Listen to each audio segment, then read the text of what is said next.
What's up gamers, welcome to the first devlog for Dodge the Dude. Dodge the Dude, as you may know, is a game that I made. I originally made this game a while ago. Even though I released the trailer in December of 2022, the actual game had been released a whole year before that. But I'm back and I'm gonna make the game even more epic. Going into it, I didn't really know what to do. Not only has it been a literal year since I've used Unity or C#, but I also had no idea what I was doing when I made the game in the first place. I was just following YouTube tutorials the whole time. The first thing I wanted to do was balance the difficulty a bit by changing the rate the enemies spawn at, because before, if you got far enough, it took forever for new enemies to spawn, so now every 1,000 points a new enemy spawns. One thing I needed to fix is the way enemies bounce. Before, I didn't know how to make the dude bounce and then turn towards the player, so I just copied a YouTube tutorial, and the code I copied would calculate the direction that the dude needed to turn to face the player, and then it would start moving in that direction. And then since I knew how to do that for the enemies that don't target the player, I just made it so that they target a random point in the square, and that resulted in some really weird bouncing patterns. But now I actually know how to do math. Like, I actually know what a vector is, which is pretty important when practically everything in 2D games uses vectors. I started off by removing the function in the enemy script that does the bouncing. I needed to figure out what direction the enemy needs to be pointing in after it hits the wall. So I opened MS Paint and did some shenanigans, but it didn't really work. After a while of trying to solve this, I turned to Desmos Graphing Calculator. And it was actually working, so I just needed to put it into Unity. Now the enemies bounce more naturally, so it's less RNG when dodging them. You might be thinking, but if the enemies always bounce the same way, then it'll just bounce in the same pattern forever, and that's boring.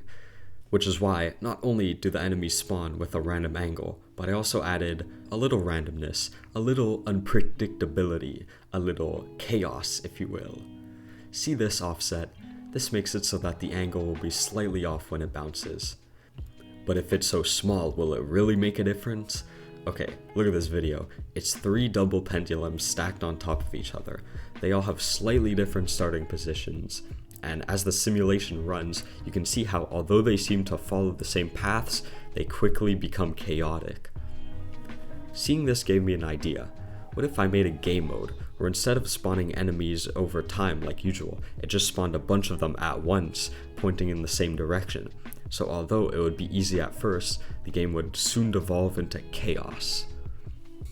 The first version of this didn't work as I had hoped, because instead of going in a bunch of random directions like I thought, the enemies kind of just spread out and made a wall which was impossible to dodge. I tried changing the starting angle, but it didn't really help. It just wasn't chaotic enough.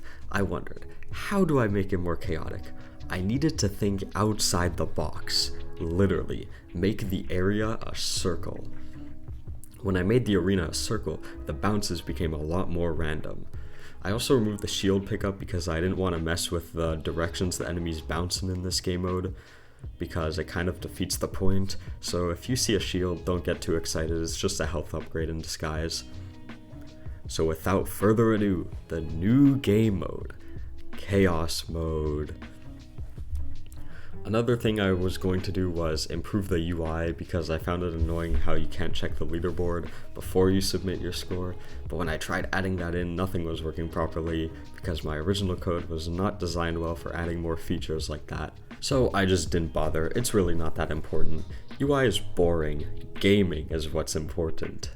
Also, there's no leaderboard for Chaos Mode because I just didn't feel like adding one. After that, I plays tested a bit more and balanced the game a bit. So if you see yourself randomly get more health, don't worry, it's not a bug, it's supposed to happen. I also removed the lines in some game modes because I found it made it too easy, but they're still there in normal mode. The next thing I added was movement options. It already worked with controller because of Unity's input system. I also wanted to add touch control so that I could play on my phone, but I didn't know how. But I did notice that in the old version on itch.io, you can still click the buttons on your phone, even though I didn't program that in. So maybe clicking with a mouse is just equivalent to touching on a touchscreen. So what I did is I added a control option where you can drag your mouse across the screen. The problem was I couldn't test it on my phone until I uploaded it to itch.io, so I'm just gonna do it and hope for the best. But yeah, that's all I added, more or less. If you can beat my insane score of 8,352 in normal mode, I'll give you $1 in real life, if I know you in real life. Stay tuned for more videos. I'll see you in 4 months.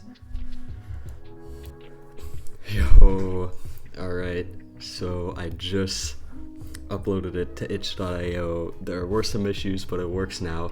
But more importantly, I went on my phone, and it actually works. You can now play Dodge the Dude on your phone. I mean, this is truly one of the moments of all time. Alright, see you in the next one.